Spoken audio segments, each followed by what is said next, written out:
Yeah, it's like a soul.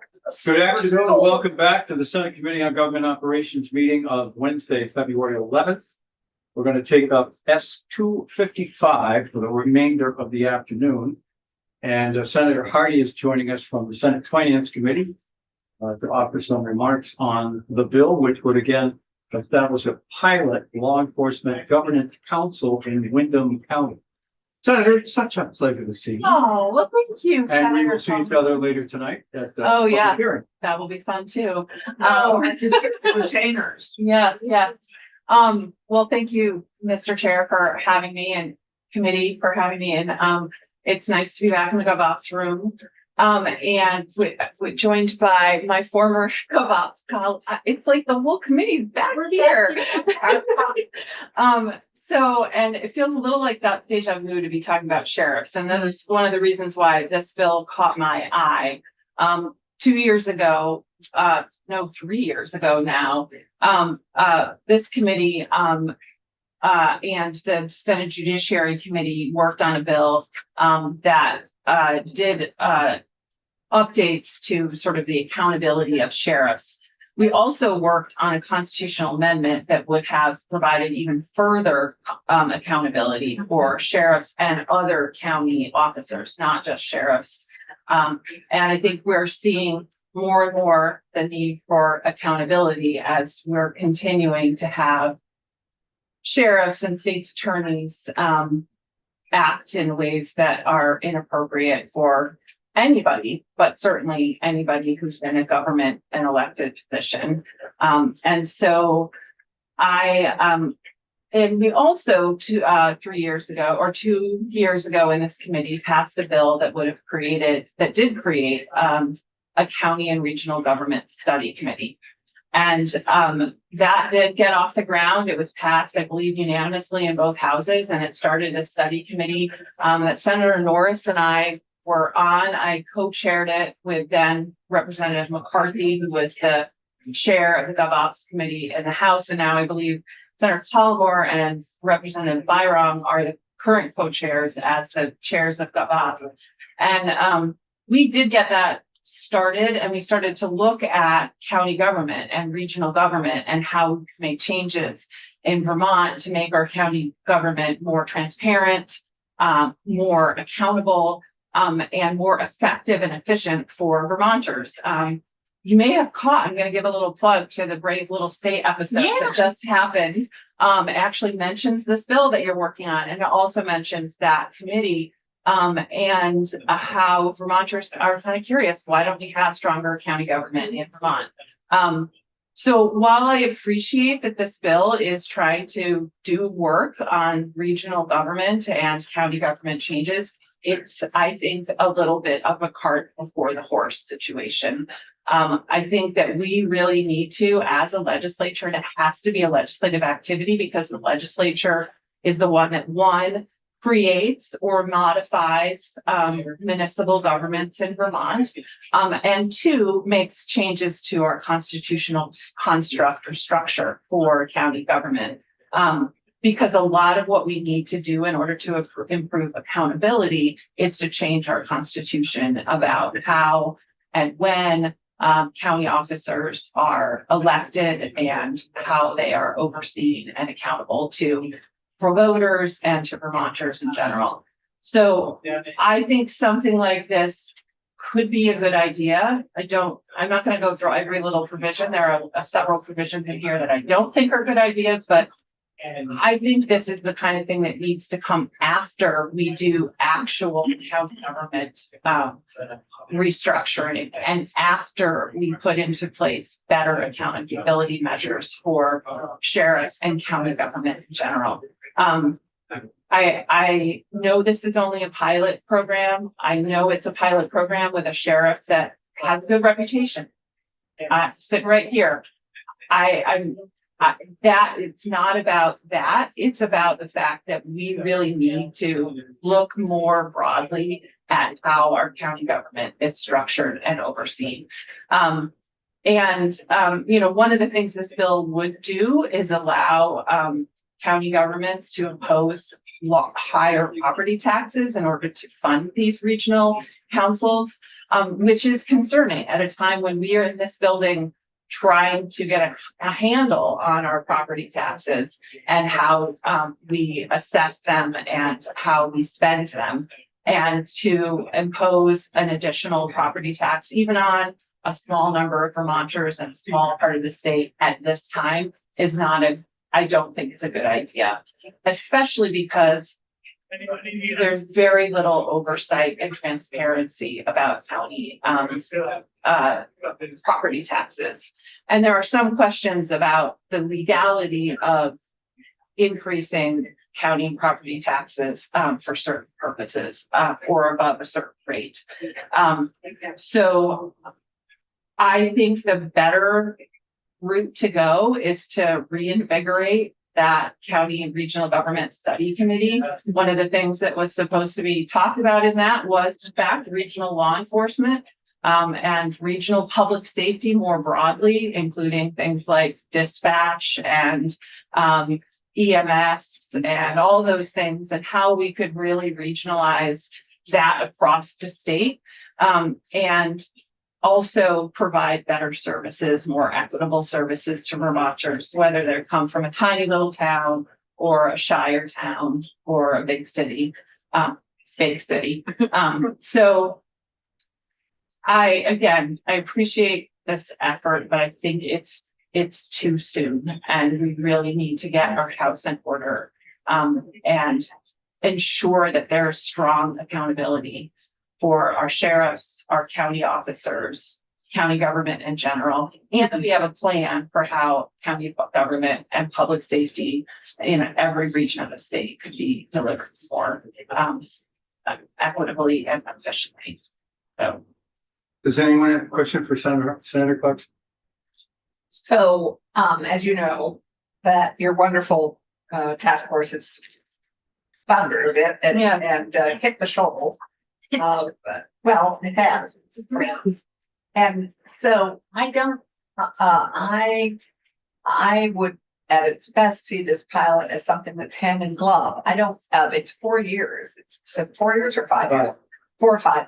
It's not like it's going to be reaching its conclusions until we have done, hopefully reinvigorated that work and actually gotten some results. So I see this sort of hand in glove, that this would give us data at the end of the 5 years that would, and we could also ask for more that would complement the work of the task force, so that they could be doing in part a delegated piece of the task force. They could be doing a pilot, working with the task force. I don't see they're mutually exclusive, and I guess when I first listened to this pilot, I viewed it as complementary to the work of this task force, not in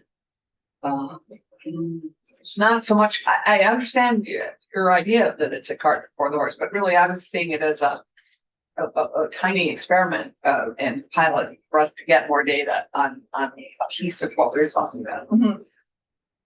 You're absolutely right that that task force has floundered. I was removed from the task force when I was no longer the chair of this committee, and I have lobbied multiple times. The current chair can tell you, I've been like a dog with a bone to try to get that thing going again. Lobbying leadership and both of the chairs and everybody involved to say this is really important. We've gotten a lot of members of the press who are interested in it, as you can see, and I've sent them all to Senator Colborn, but ask the current chair. So I'm very frustrated, to say the least, that work stalled. I think we could have been really far along and had a report by now that would have led us in the right direction. And maybe that report would have said, oh, let's try some kind of pilot. But I also think, in conjunction with the fact that there clearly needs to be more work done to make sheriffs accountable, now is absolutely the wrong time to be expanding the powers and the duties of any sheriff in the state of Vermont. We have to get a handle on how we keep sheriffs accountable and how we can remove them when they're not accountable.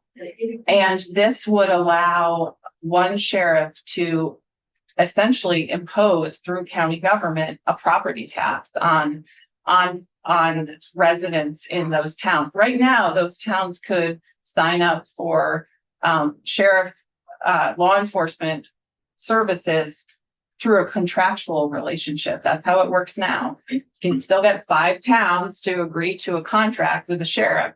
So the fact that you would want to increase or allow a mechanism of a way to increase property taxes in certain municipalities in order to cover sheriffs when we don't have the accountability, when we don't have the transparency, and when we don't have the equity, I think is really problematic. And I think that this could be a good idea, but you have to get your ducks in a row first on all of those issues before you open up this as a possibility. Senator White? Yeah, I think I would say I'm more with Senator Clarkson's perspective on this. And while I appreciate your perspective, I think I disagree with the framing. I don't think this is like a cart or a horse situation. In fact, I think it's a totally different analogy where what we're hearing from the communities there is that they are not getting adequate public safety support and that they see this as a tool for them to create a collaborative model to actually fulfill some of the things that we wanted to see come out of the regional government study. So I almost feel like we are in parallel in those conversations as much to your point that maybe one is before the other. Actually, they're kind of happening simultaneously, and that's a good thing. I do agree with you on the accountability when it comes to sheriffs, and I'm very disappointed we don't have the constitutional amendment in hand that could have helped our specific county right now. But I also don't. So I agree with you on the accountability piece. I don't agree with you on the transparency and equity piece. If anything, I see this regional pilot as being more transparent because it's requiring that the legislative body basically make a more legitimate pitch to their community about what their public safety services would look like in relationship with the sheriff versus communities in my area now have a contract with the sheriff. And there's really not a public discourse about the long-term relationship or the impact that it has on the region or even what the contract really does. And the process they've laid out in this bill is pretty extensive to do that. So I actually think you get greater transparency with this setup than you do in the contractual relationships. And then the equity piece, I guess I'm just confused about that one. When you say you feel that it's inequitable, how would this pilot make it less equitable? I guess is my. I don't know if I'm fully getting that. Yeah, so But I don't know if this pilot would make it less equitable, except for that there is it would raise property taxes on the towns that do partake of this and do it in a way that's outside of the other mechanisms for raising property taxes. But overall, I think our regional and our regional services are really inequitable. And Yes, so that was part of the goal, as you might recall, of that county regional study. And you know, it hasn't taken place. And so I would have liked to have had that study in hand right now to say, okay, could be a good first step after you've worked through all of these issues about how does it make sense for county governments to raise taxes? How does it make sense for county governments to interact with voters and report back to voters? How does it make sense for people to be able to have a voice in their county budget? And how does it make sense for us to prioritize the services that we're going to regionalize? There are just so many examples that we all talked about around this table 2 years ago. And so it is, you know, it's frustrating to say the least. And I just don't think it's good government to have some pilot program come out before you've established what the sort of goals and parameters and accountability mechanisms will be for regional government. Senator Mikulski? Yeah, I appreciate you coming in and have to say I completely agree with you. I do see this as putting the cart before the horse, which is what I've tried to express, I think, in here already. I think one of the challenges and one of the reasons we opted to do the sort of county governance study was doing things region by region and creating inequity rather than looking at the whole state and figuring out what is the county level governance that makes sense for that state, not for all counties. I think we ran into places where we've already tried to do this type of region by region or town by town thing instead of looking at the whole state. When we looked at dispatch, when we looked at, so I have concerns about many of the same things. I also really have a hard time with the idea of experimenting with public safety, experimenting when people's liberty interests are at stake. I don't think that's a place that we don't put the parameters, we don't put the accountability, we just say, let's experiment and see what happens. I think that that's incredibly dangerous. I also don't think there's anything stopping towns who have contracts now from making those transparent and public. And I understand that in this instance, we're talking about a county that has a well-trusted, ethical sheriff, and Sheriff Anderson could win the lottery tomorrow and leave, and we have no idea who gets elected in that position. We have no idea if that is going to be true. So I also generally have a really hard time when we make policy based on an individual and not the position that we are talking about. And when we're zooming out from the individual and talking about the position, I think it's difficult to disagree that there's a lot of concerns. And we've talked about this in this committee about, if we're going to do this, we should figure out how other counties get in. So we're already talking about how we move it forward without any of the information that comes from the county governance study. So I have huge concerns with this being premature. I mean, it wasn't really a question, but I don't know if you have anything to add to that. I do. I thank you, Senator. And what the other thing I'll add is that in the testimony that we did, sir, the committee, the task force met, I think 3 times, maybe 4 times, three. Do you remember 3 or 4 times in the fall before I got booted? I think we met 3 times. And one of the things that we got a presentation on was from Doug Farnham, the Chief Recovery Officer, and his team. They had done this really fascinating mapping project where they mapped on top of each other all of the types of regional governments we have in Vermont. And it is kind of shocking how many things we have. I mean, because we think about, okay, we have counties, and there's a county government of sorts, and then there's school districts, and then there's regional planning commissions, there's CUDs, there's Watershed. pardon me, Courthouse. there are all these things. And even think about our Senate districts also, which are kind of regional too. Regional Development Corporation. Regional development corporations, they're all, so you have towns in your district that belong to a different region and some versus others. And it gets very confusing for individuals. Like, who am I supposed to go to for this kind of thing? And so creating another form of regional government without actually doing the work of sorting out what is the most effective and efficient type of regional government just adds to that problem. And that's what we've been doing for years, is creating new regional structures that meet some kind of goal. A few years, 15, 20 years ago, we were like, oh, we need to expand broadband. Let's create communication union districts. Oh, we need to worry about how to do flood relief. Let's create, emergency planning districts. So that we keep creating districts to meet a demand, to meet a problem at that moment without doing the sort of foundational and fundamental government work that needs to be done. And that's what I had hoped we would do with this county and regional government committee, do that tough work, figure it out, and then figure out the best way to deliver services to Vermonters, whether it's public safety services, or, library services, or whatever it is. There's so many things that could be regionalized if we, if we figured out the foundational stuff first. Okay.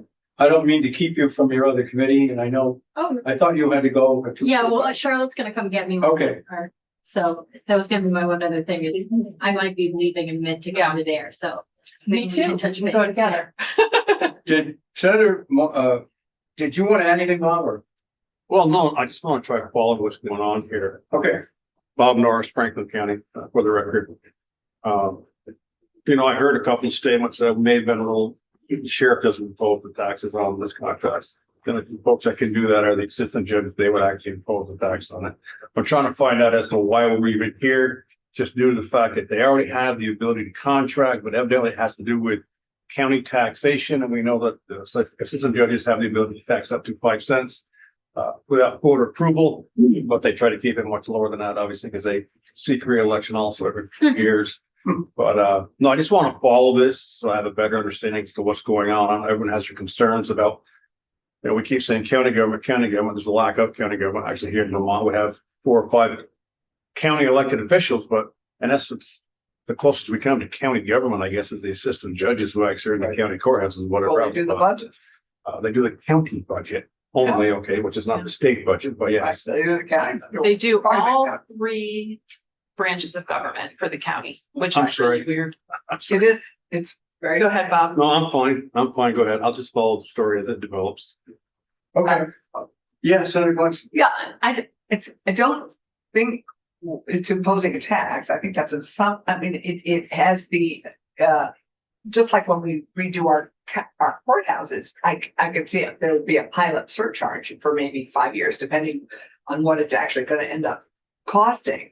I don't think we want to jump to a conclusion that's gonna be a tax. I mean, I think when the county does have a short-term expense, it tends to be itemized on the tax bill as that, whatever it is, courthouse surcharge or, pilot surcharge or whatever.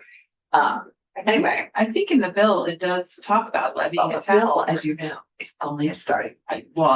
I'm sure it is, but if I don't understand the point. If you can just do a contract, what's the point of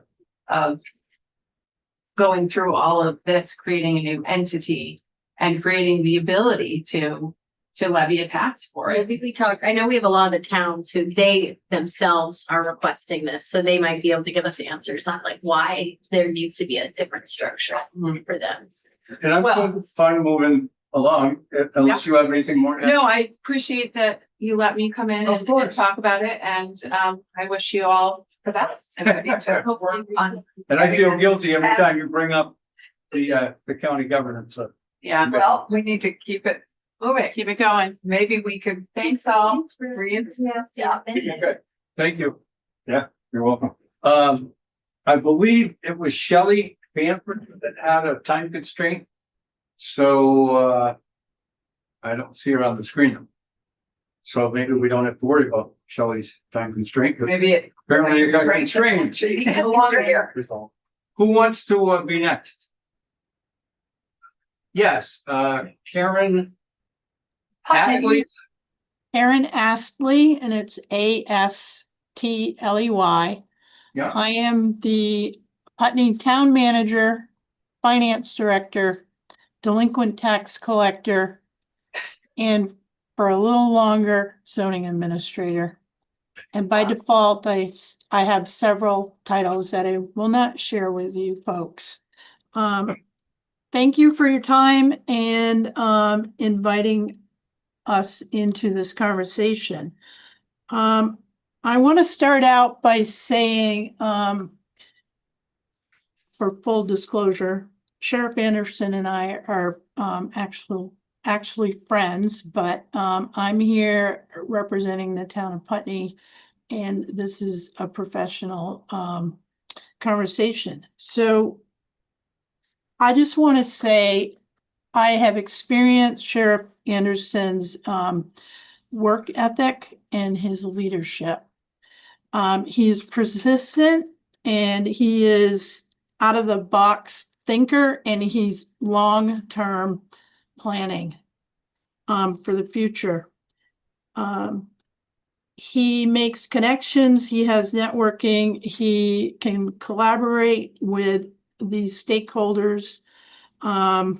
His ability to build a comprehensive team, not only in public safety, but in other sectors. But today I'm going to focus on public safety, and that includes policing, emergency responders, including EMS, which in our area we're contracted with rescue, social workers, crisis management, and dispatching. And hopefully someday, if this bill does get enough support and it is passed, municipal constables are hard to come by. And I can see Sheriff Anderson building this into this program. So back to Sheriff Anderson, Putney has had success having an animal control officer program created by the Sheriff's Department. We have been contracted since December 2022. And that program started with 2 towns, Westminster and Putney. So I have 13 years of government service, and I started in Westminster. So this program has been very successful. It was a pilot program, started with 2. We have like 10 towns now. 9, excuse me. We have 9 out of 23 just in our county. And that's all because of Sheriff Anderson's work ethic and his persistence and working with municipalities. The other program is Windham County Lead Hazard Control and Healthy Homes Capacity Building Program. That's a lot to say in one title. So the U.S. Department of Housing and Urban Development awarded $1.1 million grant to Windham County to launch this program that actually the sheriff had something to do with. He brought it to the towns, to the select boards, and it has morphed. And now there's a committee. That committee is coming to see my select board next week to talk about the program. So that is another program that through the Sheriff's Department, through a pilot, is going to progress forward. Putney is contracted currently with the Sheriff's Department for an annual cost of $130,000. We have 40 hours a week policing with the Sheriff's Department, and we also share deputies with Westminster. Population in Putney is 2,647. And if I did the math, divided that into the 130,000, it equates to about $49 per capita. So, I don't know what the county budget is for the Sheriff's Department or what this program would be. So I couldn't get that data. Putney is also accustomed to assessments in the county to the tune of $61,656. And that includes Windham Regional Commission, solid waste management, Windham County Humane Society, county taxes are in that assessment number as well. And then Southeast Vermont Economic Development. So most towns, folks, are accustomed to assessments and they're built into the budget. So our current model is strained.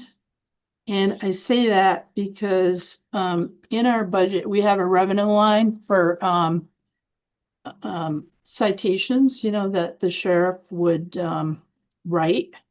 And I have seen that, revenue line continue to go down and down and down. It's not that they're not writing tickets, but the crimes today take more time to prepare for trials. The other problem is that if you're understaffed, that creates a problem. So we're challenged by recruitment, retention, and resources to even operate. And this is across the board in the entire state. So sometimes I feel like we're working against one another and not together. Public safety is an essential service and it's needed. All partners have the opportunity to embrace and engage in a pilot program to test it, to see if it can work. We won't know if that will work unless the pilot model is tested. This model is for, it's going to be between intermunicipal governments. The other thing too is that for municipalities, we can write shared service agreements, between neighboring towns. So sharing resources is important, and I think we're going to see more of that. We keep talking about it. I support this bill because I believe in the leadership of Sheriff Anderson's office to implement this pilot model for regional policing. Again, we have to start somewhere, and I don't really want to get into the weeds of, how do we build this? I did watch a previous session on this bill, and it's difficult enough to add another line to a tax bill. Left side is municipal tax, right side is school tax. It's really difficult for people to understand that. And they might have owned their homes for, many years. We explain it every year. So, I believe I only have, and I also agree with somebody's comment about not having this request, if this pilot program were to move forward, to have it as an article at town meeting. I think the select board should be empowered to make that decision. Because the minute you do an article and you ask for money at the Putney town meeting, that could be an 8-hour conversation. So, and there's a risk that it will get rejected. So if you're going to consider that, please either reach out to other town managers, town administrators, or select boards and ask their opinion. Ask a question. Sure. Do you have any feeling for the reach out that folks that support this bill have done in Putney, and whether you feel that the town of Putney is going to be supportive of this, or are there problems? So when I look at this bill, I expand it, to reach out to emergency services as well. Okay, but the bill doesn't do that. The bill is strictly law enforcement. I'm Right, trying to get a sense right. of how many people in Putney are going to want to do this. Well, I can tell you right now, people in Putney we talked about having a constable, okay? You have to have the right person to be that person. I mean, you have to have the training. you have to know how to like de-escalate the whole 9 yards, but it will depend on, the cost. I mean, is it gonna be lower than what Putney's paying now? If 23 towns were to buy into this, then I would think the costs would be lower. Right. What if half of them did? In other words, what do you pay now? It's $100 months. It's $130,000 a year Okay. for 40 hours a week. 40 hours a week. Okay. Senator Bihowski. I would think the only way to answer your question about how many people in Putney would want this would be to put it to them to vote on. That'd be one way. I mean, I don't think it's a legitimate reason not to put it to the voters that they might vote no. Also, that's why we elect a select board to make representative decisions. That's why they elect us to make representative decisions. Exactly. Right. When you get a chance. I mean, I think the select board to make these decisions. Okay, does anyone else have questions for Karen? Okay, thank you very much. Thank you. Who is up next? But okay, Eileen, let's hear from, is it Aileen, I guess? Sorry. No, you got it right the first time. Oh, okay. It's Eileen Tulloch, Tulloch. Yep. I am the town administrator for the town of Londonderry, and I am also on the Putney Select Board. I was the chair up until last year. So I am familiar with this subject in two towns. I want to piggyback off of what Karen did just say about the animal control officer program that Sheriff Anderson started. I've been at several of his talks, so I know that he started that program in part to see how this might work for an intergovernmental pilot program in the county. For Putney, at least, it's been working really well to have an animal control officer. The animal control officer position is a very hard position to fill in towns. Londonderry is hoping to jump on the train, so to speak, this coming fiscal year. We've already had conversations with Sheriff Anderson about joining. We updated our dog ordinance just for that purpose, which hadn't been updated since like 1974. And when I started on this testimony, I was not actually sure what I was going to say, because I have to tell you that every single time I've gone to a meeting with Sheriff Anderson or talked about it amongst people, everyone has been wholeheartedly supportive of this program. So I was a little bit surprised to hear some concerns amongst this committee about an additional tax, for one thing, and about the sheriff's accountability. And I have to say that I totally understand those concerns. Accountability for elected officers is something that I think the legislature should take up.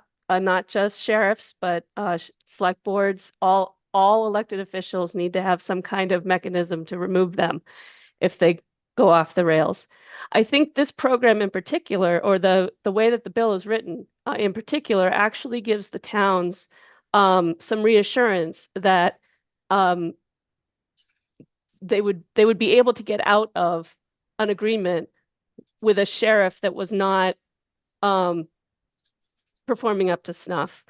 And so I think I don't see that as being an issue.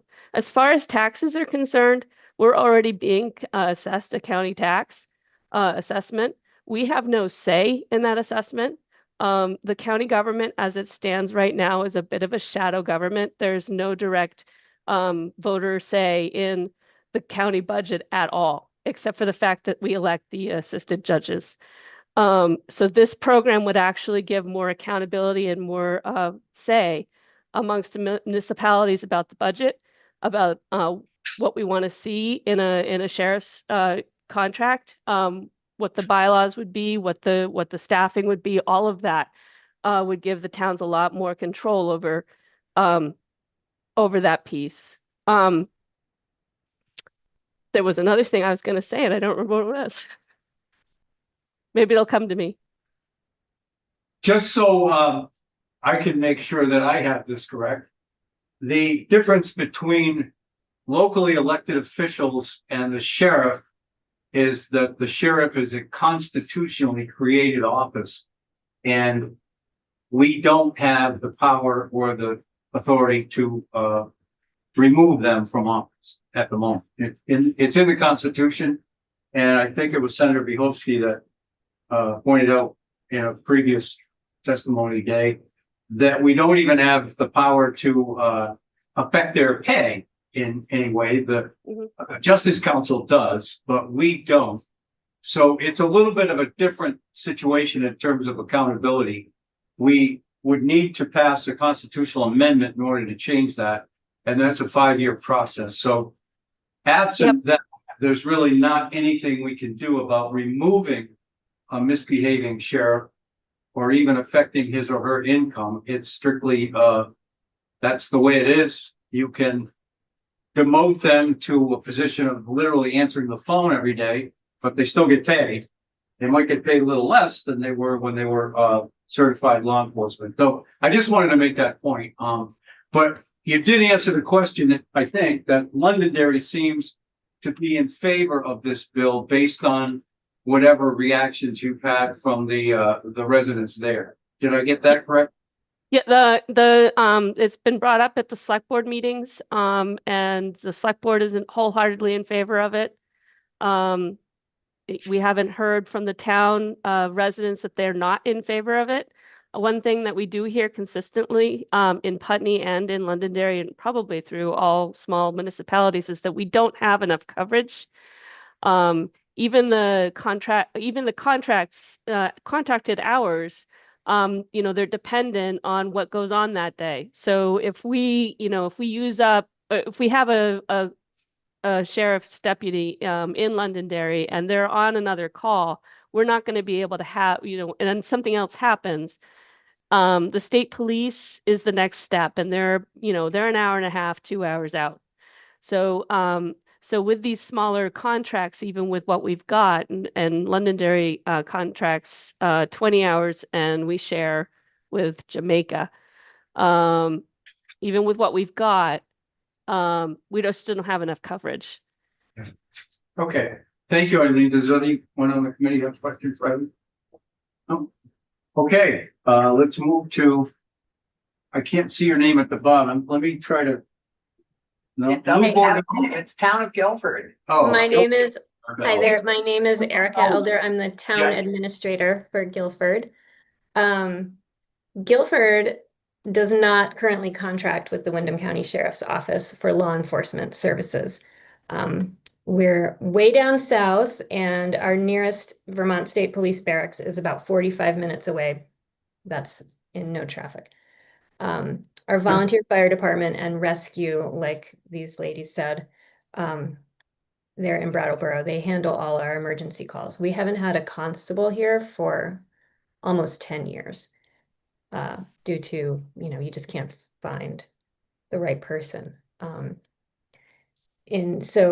In Guilford in 2024, there was a town meeting vote that approved the expenditure of up to $68,000 to contract with Windham County Sheriff's Office, that being one of the largest single line expenses approved that year's budget. This action was driven by community concern after a single incident where our local first responders needed backup on a call for an unfolding mental health crisis, and Vermont State Police could not get here quickly. They were on their own. Our first responders were on their own.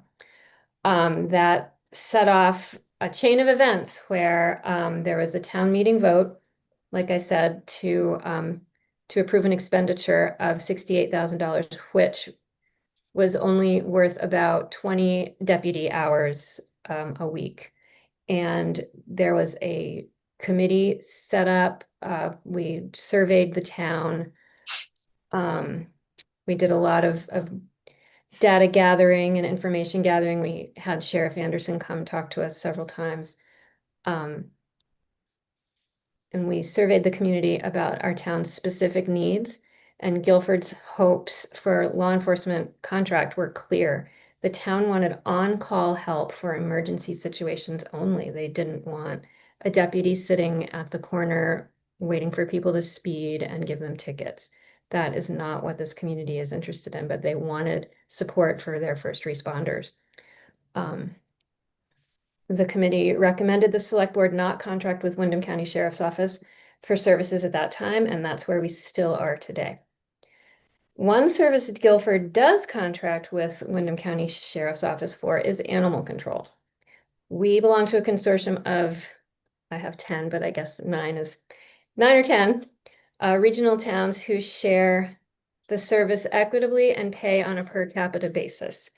The animal control officer is effectively on call within reason. And this is working really well for Guilford. We have nothing but the highest praise for this program, and I believe it could serve as a model for a regional policing program. We have had conversations, very casual ones, with Shelley, who I think was meant to be here, about sharing services with Vernon. And the issue I think there is that they just have a lot more budget for this. Guilford does not have the budget or the appetite for a full-time deputy. So the select board, I think I can speak for them, is excited to figure out about a new model that could save us money basically and get us some coverage, because the state police are too far away. Yeah, that's it. That's all I had to say. So you said at the moment you do not contract with the sheriff's department. Right, for law enforcement services. We do piecemeal like event police stuff sometimes, and just on a day-by-day basis. Like for last general election, we had a deputy come by to our polling place, and we paid for the day. So even though you don't contract, you feel that the select board there, and with that said, maybe the whole town, wants to have the ability to have someone on call. Was there ever any idea about what that would cost? Well, one deputy, 40 hours a week, is $130,000. Our neighboring town of Vernon, that's their budget too, is like Putney. And Has that ever appeared on the ballot? no, we tried for half that and it passed based Okay. on the fact that that's what people wanted. But we didn't want an on station, like a stationed deputy, like doing speed control or just having a presence. We just wanted them to be on call for our first responders, but that, by necessity is a 24-hour a day job. Yeah, and I guess I'll ask Sheriff Anderson.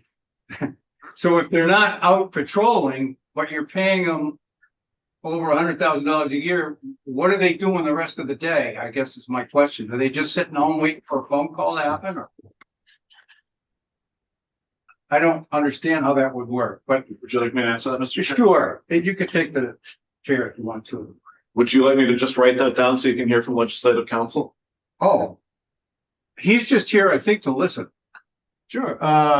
There were small amendments to the bill. Yeah. Oh, I'm sorry, Tim. I thought you were just here to. I am as well. Okay, let me grab Tim first.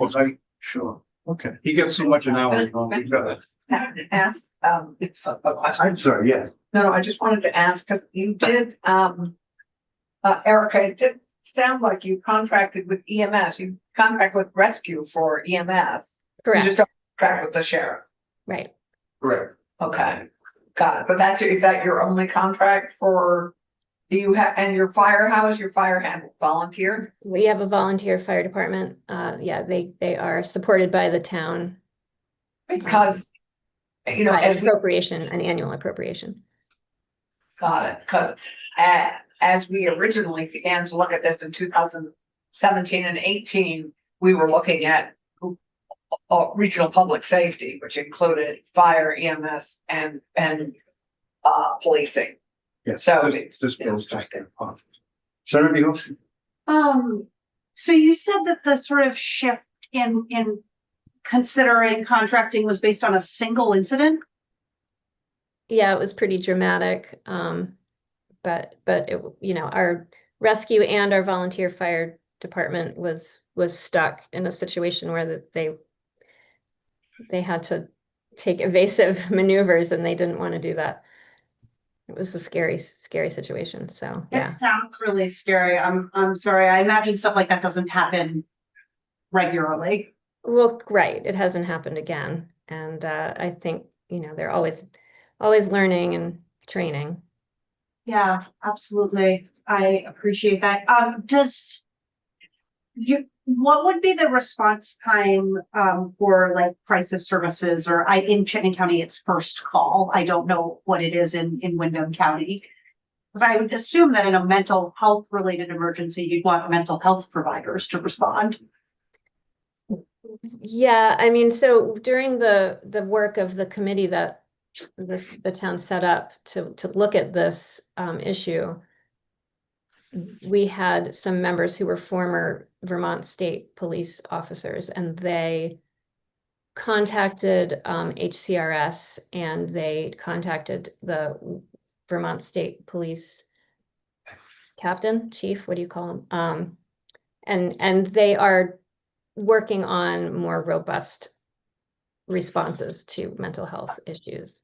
So I don't really know glad what the to hear status that. is, but I know HCRS is kind of working very closely with them. Other questions, but I think are for Sheriff Anderson. Okay, Tim, can you join us? Yes, absolutely. And I apologize again.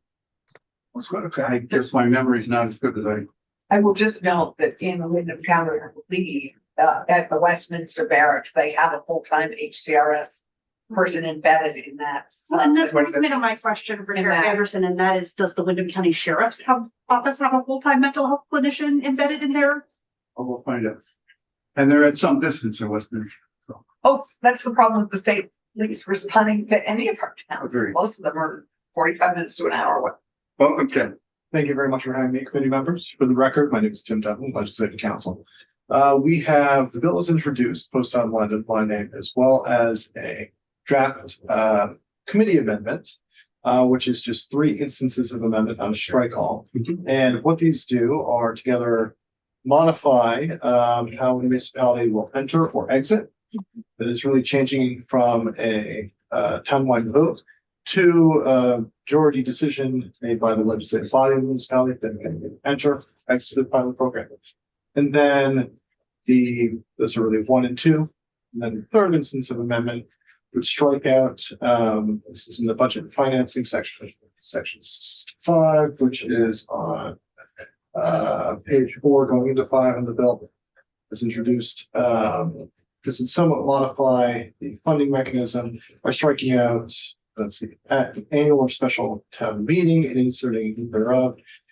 By striking out on the grand list of member municipalities only, so that it would read, the county treasurer shall levy and collect a special assessment in proportion to each municipality's population. Yeah. So, I do recall those things. Yes. Thank you, Senator White. I just want to say thank you, Tim. I think you captured the amendments as I think we had discussed. So I think they do the thing we asked, and I like that. Well, I want to be clear, they did think someone asked, because I don't think you could make me less supportive of this bill, but this amendment does. And that's not your fault, Tim. Okay.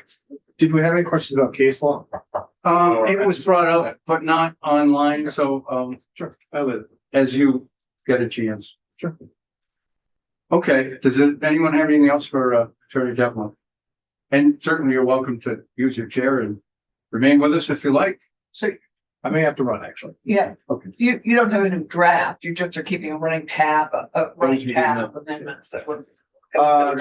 Yes, it is. Draft amendment is just a line. Okay. Thanks, Sam. Could we request an updated draft with these in it though? Sure. Is that, strike all, that is, or? I think in the end, it's probably gonna It's have gonna to be be. a strike off. So that's why I just keep a running tab. Okay. Excellent, thanks. Sheriff Anderson.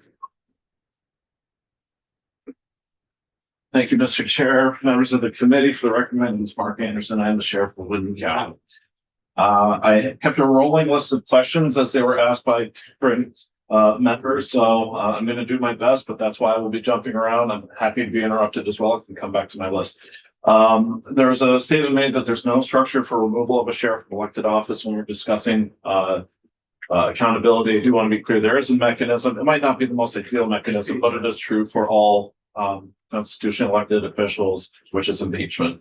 This committee is Do you remember, do you have offhand the last time an impeachment was successful in the state of Vermont? offhand, I do not, but I believe that in Long the time. '70s, there was a sheriff who was impeached. But it's also the same structure. So when I talk about the constitutional amendment, I'm not here to speak about that issue specifically, but it has come up, so I'll mention it. The issue that we talk about with elected county officials is the same issue with any constitutionally elected official. So we can have a variety of people do people things. And when we talk about people things, we should talk about accountability directed at people. It's not framed to an office. The Sheriff's Association, which I was here to represent before this committee several years ago, took a position. That's not my position. That was the Sheriff's Association's position. I do think there were some structural issues with the proposition as presented, but at the same time, it's not a lack of effort to say the sheriffs feel there should be no accountability. What it was, we found 1,000 ways not to make a light bulb. Doesn't mean that the effort or work to go towards accountability needs to be ignored. It's just that that was not one of the ways to make accountability. So to that end, the sheriffs had feelings. I'm not here to represent their interest, but I will represent mine. I think there's ways to do accountability. I think there's ways to do it within statute. We have competing opinions from constitutional attorneys on what could be done in statute versus what could be done in the Constitution. I disagree. Proposition 1 was a accountability change. It was about the qualifications of elected officials. That's a different statement, which then you could turn into follow-on conversations. But the statement is what allows the duly appointed voters to decide who their officials are. That becomes a trickier conversation, especially when we start talking about the roots of democracy. So I'm not here again to pull apart Proposition 1, except to say I think that there's opportunities for accountability. I think some of those are things that this bill can help identify what are ways that this body could approach those in a way that makes sense to the sheriffs, to the assistant judges, to the voters, to the select boards, to the legislature. Like this, the point of this bill is to answer questions that this body then gets to evaluate later. That's actually the fun part. It was talked about the county and regional governance committee. This bill was created in part because of that, the creation of that committee, which was intending to study county and regional government. And we said there are some critical questions that each of these topics has raised that needs to be answered, and they have not been answered. In fact, this has been studied. The County and Regional Governance Study Committee is doing yet another study on the thing that's been studied since the 60s. So there's a lot of studies that actually pull out these questions already. And we said, we can't solve some of these upfront answers. And so the question about cart before horse versus hand in glove, I'm not sure what the best analogy is, except I can completely agree with both sides and probably disagree with both sides. And it doesn't matter on the analogy that we come to. The point is we're actually skipping over some of the issues we already know are problems. Because I can't come before you and say, I have something that the assistant judges will love. And I can't come before you to say I have something that the towns will love on these very specific issues. The difference in power and control about the county budget and the voters of the municipalities' control over the county budget. That is a known issue. That's been debated for decades. If I start there, this blows apart. We can go home. And that's the reality of this. So what we're trying to do is actually solve some of the problems that create the trust in the people who are constituents to the matter, to be able to say, we know what the thing looks like and how it feels and what we like about that, what we want to change with that. Now we can have trust to say we're depending on this thing. We can come back and answer some of those more difficult questions that have gone unresolved for years. To that end, we acknowledge the attempts by Chief Justice Amstoy in his former capacity, by Sheriffs Graham, Chief Campbell, and Chief Almond in their effort to say, let's just put a pin where some of these things fell apart while we can still answer some of these problems for the legislature, for our communities. Senator Collmore, you asked a couple questions to some of the witnesses about the community support. So one of the things that we did was public meetings. We did it regionally, and this was in part based off of some of the similar districts of voters during conversations around, I think it was voters and alignment of districts. Some of you might remember putting $50 on a map, and that was the way you picked which communities were part of some district.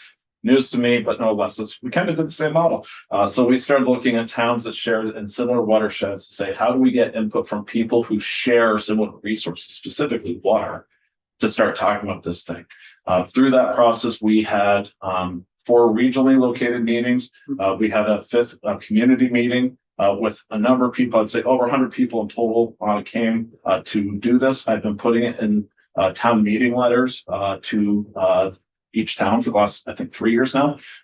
In fact, we started this conversation not because I said, I have an idea, I'm going to go to the legislature and say, let's do this thing. I started this with, what do you want me to do? You're mad at me when we don't contract for enough. You're mad at me when we do contract with you and we stop cars for speeding. You're mad at me when we're arresting too many people for domestic assault and not stopping enough cars that cause a reduction in revenue. What do you want me to do? I don't care. Like, I truly do not care if I contract for law enforcement. I don't have to. The law does not require me to. My voters want me to. And I like the job I do. So that's why I'm here before you, is because I have a directive now from my community, from my constituents to say, we want you to do something about public safety. And so some of the witnesses here today have talked about some of that need. We have circulated surveys. Generally what we found is people were not technologically savvy to respond to the electronic surveys. I don't have the money to circulate a survey by mail. So I can start a cookie sale and we can do that if data is necessary. But like, these are some of the things that we're talking about. So we lack resources. Where I started this conversation with my friend Karen Astley, fun fact of the day, one of the primary ways we met was we both got a German Shepherd dog from the same breeder, from the same litter. So that was where our friendship began. And he just sadly passed away. But no less, where this started was a recognition that our municipal governments lack capacity. So we started on the animal control project primarily because I kept talking to town managers and town administrators who said, we don't know or don't have the capacity or the training or the experience or the time to come solve this problem. I have deputies who are trained to talk in court, trained to collect evidence, trained to write a ticket, trained to collect municipal ordinances, trained to talk to legal counsel to identify whether an ordinance is valid or not. And so we worked with the towns to say, let's take some of that capacity off the 15 jobs a town manager or town administrator has to say, yes, we can do animal control. It's pretty easy for us. It's a hard job for towns to fill. In fact, most of our towns have lost their animal control officer many times over a 12-month period. So when we talk about county government, like, that's another difficult conversation. But what I'm talking about when I come before you is talk about what I call county administration. We're trying to add capacity to the power towns already have in a way that they're not really capable of doing it right now, whether that's a budget limitation, that's a personnel limitation, that's an office space limitation. They just don't know what they need to solve the problem. We've seen this with flooding. The problem with flooding is that each town, when they have flooding and we get a major declaration, they now need to hire a person to go apply to FEMA for funds. If that's 23 towns that flooded in Windham County, we need 23 people who understand how to apply to FEMA, how to fill out the forms, how to submit the forms, get the response. We still have some towns that are dealing with this because they had people, good heart, good intentions, didn't know what they were doing, but they said that they would. They lacked. Sorry. Such a regional planner. Chris was right in there helping all this town. So I mean, it wasn't just the towns in the had to do the individual applications, I believe. It would have been far more efficient to do it as a region, there's no question. But there was a regional person enabling at that moment. Yeah, and so the Windham Regional Commission comes with a lot of resources that, again, add to count what I'm calling county administration. But in our case, the Windham Regional Planning Commission is Windham County plus a couple towns in Windsor County. So it's odd. That's another issue that needs to be decided. But we can't solve that because there's differences. So I don't come to you to talk about floods to talk about schools, to talk about stormwater management, wastewater management, fire, EMS, and all these other things. Because what we start to find as we pull these apart, as we look at those studies, they fall apart with the fiefdoms. What's unique in this problem with Windham County right now, why I do or would discourage delay on this, or not. I'm going to restate this. Why I would discourage you from delaying any further on this bill is because right now we have a group of people, towns, unified and saying, we want public safety. I would disagree. This is an experiment, Sarah Piofsky, on public safety. I would say it's an experiment on government, because what is really blown apart in complete all manners is how we fund our sheriffs. I have to operate a business. I operate my business through contracts. I do this. The regional animal control program, you heard from 2 members of the program that said it's 10. It's now 9. Why? Because we have one town who violated their contract and just said, we quit. Because I didn't have someone that popped out of the clouds to show up for the large dog on a Saturday when we were not covering. It's a 24-hour week program. What do I do the other 130 some odd hours? What does the deputy do if they're expected to be on call 24/7, but we only need them once a week? How am I justifying to the taxpayer that they're just sitting at home, watching TV, playing video games? I don't know what they're going to be doing sitting at home. That's not really the thing I'm trying to create, but what am I doing to justify that they're sitting at home doing these things? So the problem with it becomes I'm being asked to create something that is either fiscally unviable because I now need to staff 24/7, but they're not doing anything productive. Or it depends on a business construct, which is subject to the laws around business, Title IX, which has all of its own structures of the way things should work that is actually antithetical to how our government works. And so when someone calls me and says, you have a deputy on the town line in Putney, they contract for 40 hours a week, and there is a broken down car on Route 5, 5 miles south in Dummerston. You contract with them too. What are you going to do? Call the state police. I'm taking care of my contract in Putney, and that's a business agreement. Just like getting a photocopier is a business agreement. Is that how we want our public service done? It's what's happening today. So the why I like this model personally, why the sheriff wants this, it creates stability and funding that allows us to start out planning, training, acquisition of capital projects. I have a radio system that's almost 20 years old. I've applied for grants. One of the grants was funded for over $500,000 to continue regional dispatching, a problem that this body has been working with for many years. And that's a problem because of fiefdoms. I don't have a way to navigate that, but what I do have is mice running through radio equipment, urinating with it. And one day that's going to poof, and I'm going to be saying, I don't have a way to pay for this. This bill would help. Maybe not tomorrow, but maybe 6 years from now when we can come back and say, we figured it out on this one narrow topic that doesn't bring in all of the bigger pieces of the pie that we now have to wrap our heads around. We're trying to be very narrow on purpose. We're trying to be geographically bound on purpose. We're trying to be time bound on purpose to say, let's take a bite out of the pie to answer some of the questions. That, to Senator Hardy's credit, might be the cart before the horse. And to Senator Clarkson's credit, it might be the hand in the glove, because it's all part of the same problem, but for the same reasons. To the questions regarding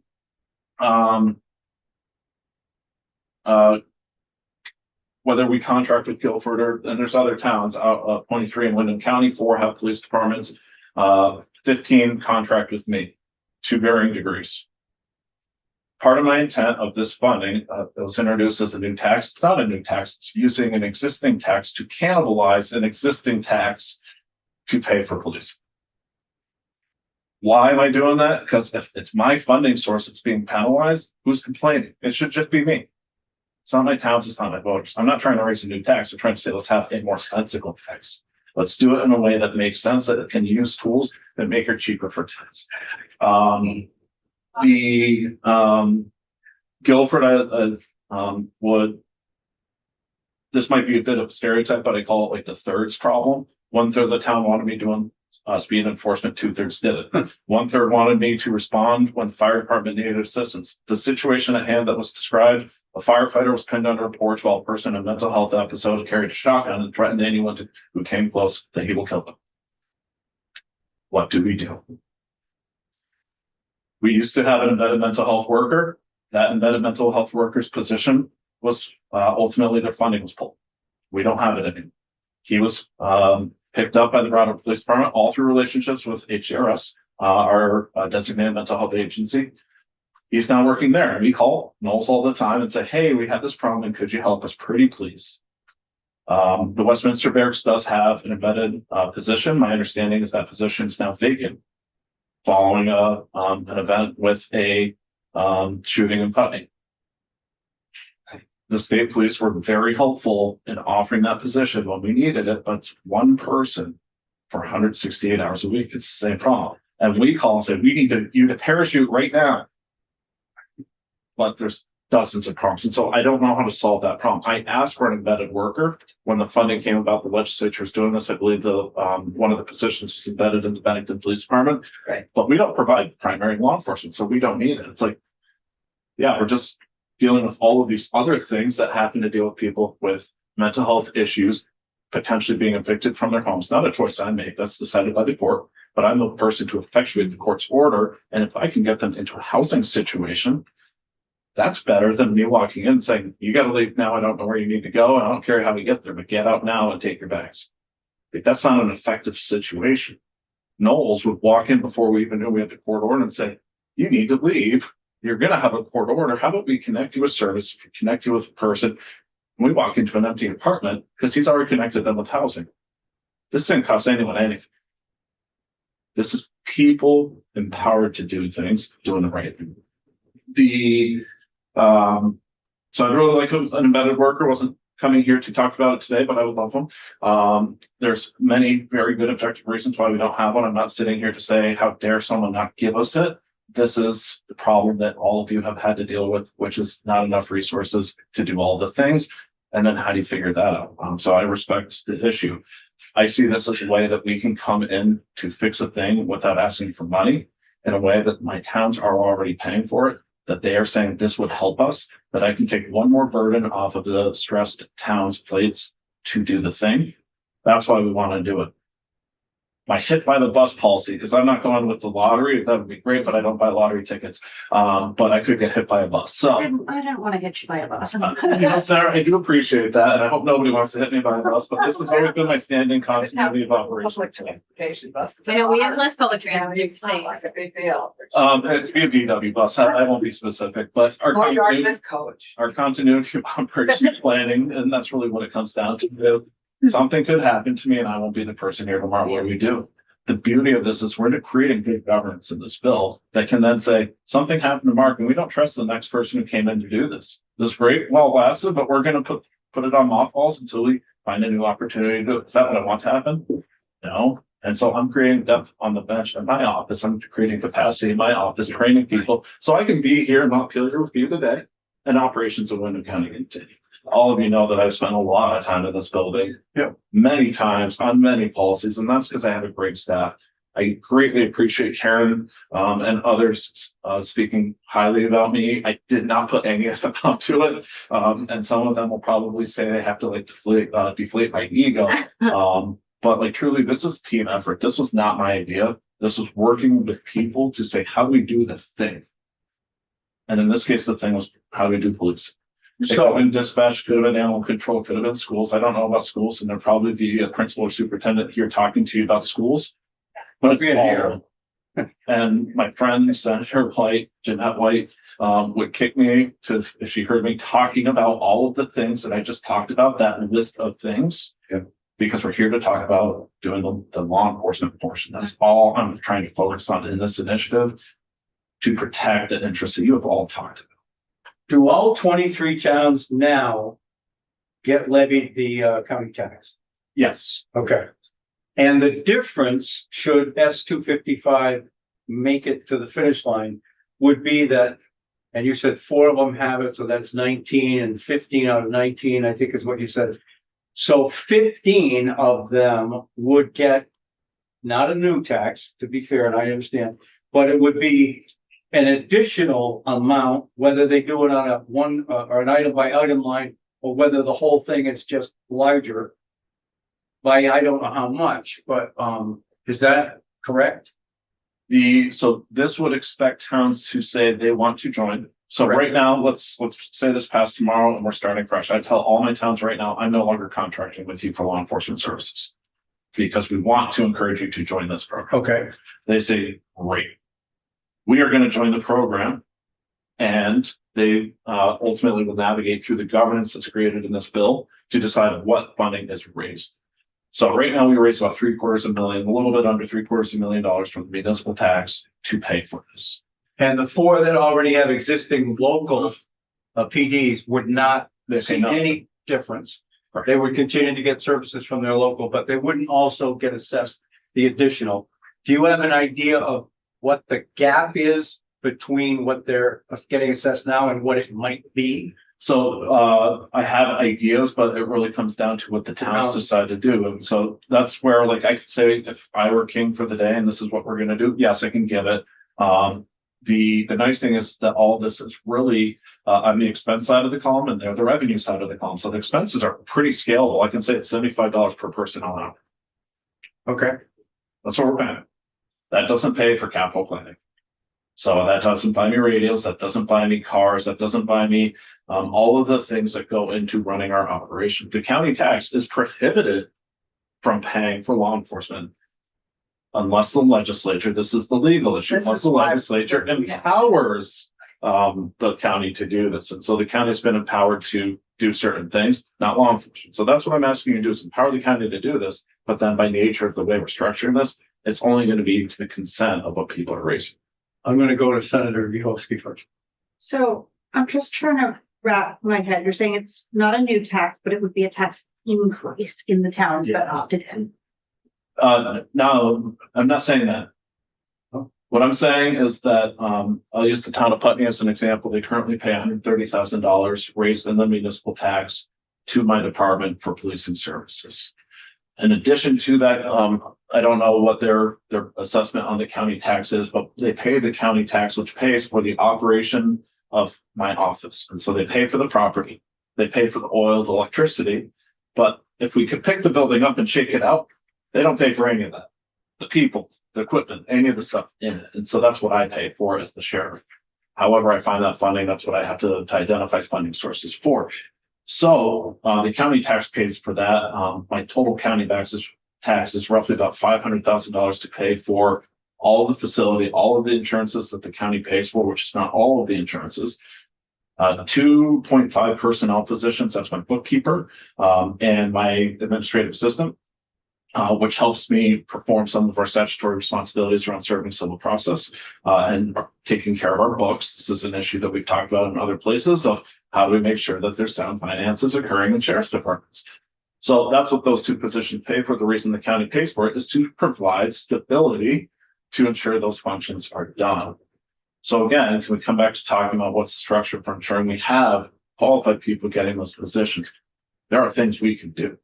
But they haven't happened because oftentimes it is easier for us to live status quo than it is for us to try to come up with the ways to do these, which then become messy. I'm trying to be messy in a pilot project that says, hey, we tried these things, we realized these mistakes, we can learn from those mistakes, and then we can bring it back to say, these are the criteria that are qualifications for this position, whether by statute or by good sense, but we could document and itemize it for a future council if it were to be empowered by the legislature. So does that county tax pay for anything other than your building? Because what I'm trying to understand is how we're making money where there isn't currently money. There is currently money. So because if this bill were envisioned, town of Putney currently raises $130,000 for policing. That money now gets zeroed out in that line item and would get added to the county tax if they join. So we're moving column or row A to row B. The as structured, and so this is where it could become hard. I have a town, the town of Athens, population roughly 300 people. They currently contract with me for $6,000. Using the current formula that exists in the bill, draft 1.1, I believe, that might shift to $10,000, and that might be a line too far for them. And I get it. So I'm gonna have a problem I need to figure out, which is, okay, so I'm cutting all of the contracts. We don't want to leave them without service. What do? We don't want to leave anything behind. We just want to encourage a better system, but is it a better system for everyone? We don't have a way to do that without having the conversation in the governing body. So so under the current system, people are contracting for what their towns want to, can pay for or want. This system universalizes that and everyone gets a one size answer, even if that's not what the town wants or needs. No, They don't want so to. if they don't want to join, they don't have to join. Right, but if they join, they get the universal package of stuff, even if that's more than they need or less than they need. So it wouldn't be directly to a single town's needs. So this kind of goes to the idea of having the person make a parachute. I can say across 15 towns, they have a need 24 hours a day, 7 days a week. I don't know which town is going to need it. I can use correlation statistics to say it won't be Athens until things go off Friday night at the trailer park, which is what our data shows. And not to say that that's even a fair thing, except that's what our deputies experience is they're going to a domestic with the same family for the same reasons. We've tried to get mental health and social work services to support this. And then we're back next week. So we have generational issues. We have a variety of issues, but does Athens need that every Friday? No, it might be 6 months before we go back. So Guilford, on the other hand, doesn't have a firefighter getting pinned down regularly. But when it happens, we want some. But I guess I'm confused how this solves the problem that we're experiencing with the already existing regional. You're still limited, and if you're on one end of the county and someone in the other end of the county needs you, you don't have someone to parachute in. So the way it solves this, because again, each of my contracts right now is an individualized relationship with each individual town. So the town of Putney's interests are different than the town of Westminster's interests, than the town of Newfane, Jamaica. I have a variety of towns that are along the Route 30 corridor, which is, it's common to have high volumes of traffic on ski weekends. Right. Leads to 2, if not 3 ski resorts. They all want coverage Friday nights and Sunday afternoons. It's when all the ski traffic's going through, Mondays if it's a holiday. And they would be more than content with me disappearing in July. If they want us back in August when we start doing dam release, like we start seeing seasons, but they have certain things that they need. The problem is that I can't build a funding model to employ a person full time. And so then I'm saying, do we have part-time help? Maybe, maybe not. But we're not very effective in recruiting part-time people like we were 20 years ago. And so we have a reduction in force because the model we used to use is part-time people. Then there's an argument or complaint about, are they trained well enough? Are you using them part-time? How much time can they dedicate to training? They have other jobs. They might not have another job. They might be in another state or another country. So how much can we engage this person to do the things? How much can we train the person to do the thing? With this model, what we're doing is basically saying, I am no longer beholden to 15 towns as a master. I'm beholden to one board as a master to decide the funding source, which then we can say we are going to fund roughly 5.5 full-time equivalent employees to provide these services to these communities, and we spread it out. So now that we're sitting on the town line in Putney and there's a car broken down on the side of the road in Guilford and they need assistance for whatever reason, we just go. We don't have to say, well, I'm in Putney time and I have to satisfy that. I do appreciate that. What I don't see it solving though is the current issue that I hear people having with Vermont with VSP is that they can't get from point A to point B fast enough. If you are at point A, that you still can't parachute someone in when the emergency happens. No, It still might happen that a firefighter gets pinned under a porch and nobody is close by to respond. So It does not solve that problem. it enables the ability to solve the problem, but as I advertised it to you today, we're not trying to solve that problem. Because the primary thing is what can the town support? You've heard testimony from some of the town managers and administrators today that say they might support it, but it depends on the cost. And what's the cost? And so the way I'm advertising, we try to narrow this to be as close to what towns currently pay. And for almost all of the towns, that is accurate. For 2 of the towns, Athens being one of them, that might be a conversation where it goes from $6,000 to $10,000, and that's a bridge too far. And we have to figure that out. maybe we have 13 towns we contract, or I'm sorry, we provide services to, they're a member, and then Athens contracts with this board to provide the services, and so they make it work. Like, there's ideas that can be enabled here. Maybe I do say, if as long as this council, this governing body is okay with me contracting, we don't want to leave Athens up the creek, Okay. but we want to enable them through stability.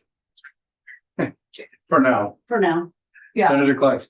Yeah, and for me, that's a piece of what this governance is gonna solve, is because what we're hoping for is equity in service. And expectation is that there's gonna be service, no matter when it happens, and it's random when it happens, although it sounds like some places are predictable.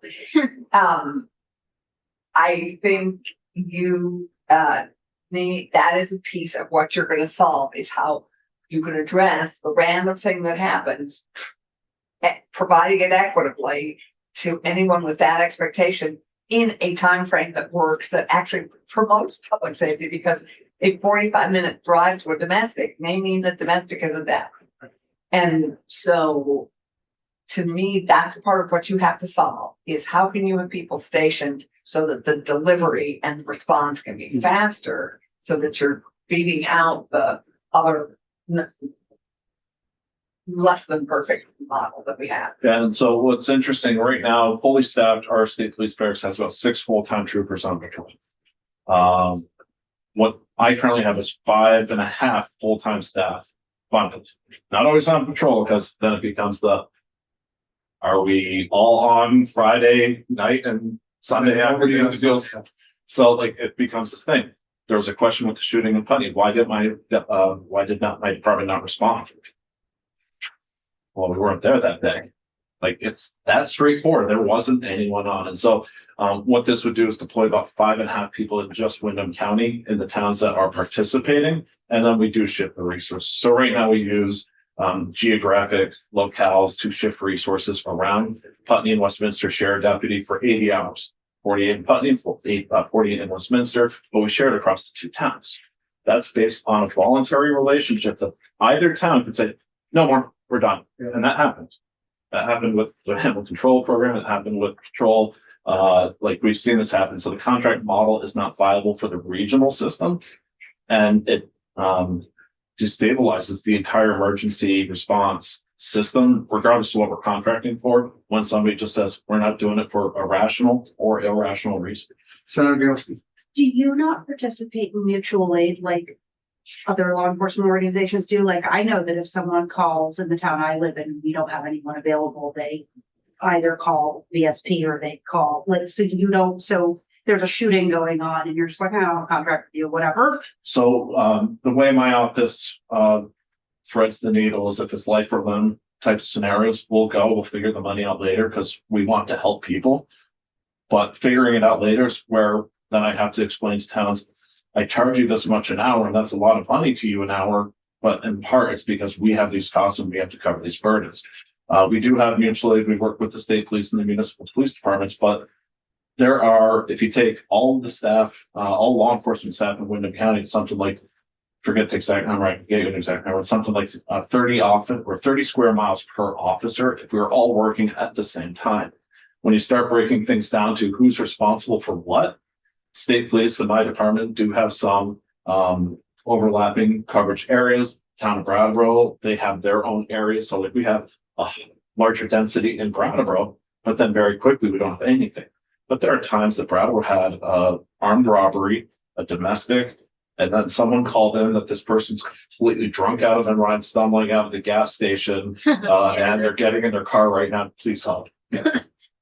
I picked up that one and I pulled that person over half a mile down the road to deal with that. And that's something we can do.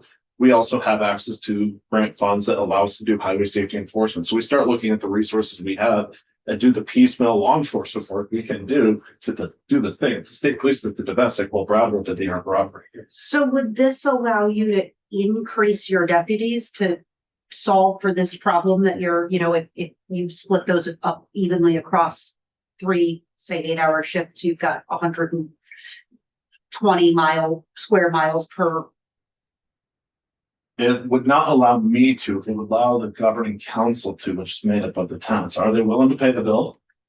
Because I'm the expense side of the column. And so I can say, this is what it will cost to increase it, but this is what it would cost for you to do it. Are you willing to do it? And what I generally get is a consensus from my towns, no. They don't want to double it because they're already paying their taxes and the state police will do it. And there's some things the sheriff can do quicker and there's some things that the state police can do cheaper. And that becomes an analysis our towns are making. Do we So, want it Let me cheaper? suggest, we've been at this 95 minutes today. We're gonna take it up again. Guess what? Next week. Is there a particular day that works better for any of the committee members first and then for the sheriff Yeah, to okay. take it up? Well, do we have a plan? Are we voting this out at some point? Do we have? Oh, yeah.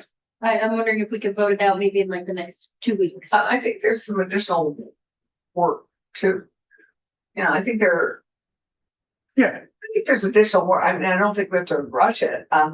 I would hope we could just do it on a regular day, at a regular point, like on a Wednesday. I mean, I think it's, That's why I asked. Yeah, I think So that's- is there a day? Mr. Wednesday or Thursdays, right? Wednesday? With Thursday at 2:30 work. You mean next Thursday? Yeah. Which would be the 19th. Yes. Works for me. If you want me here, I will be here. Okay. Does anyone Is have? that a day? you're Not that I'm planning on being aware there? of right I always wait till Monday to figure out when it's. now. You know, things are. Yeah. All right, so let's plan for Thursday, the 19th at 2:30, and we'll continue to ask questions and flesh this out. We'll have a strike call by then, I think. Okay. That's all I got for today. It's later than we Right. might normally work, but. Thank you. Oh, that's okay. Yeah. Okay, so that does it for today. We will adjourn and see all of you tomorrow.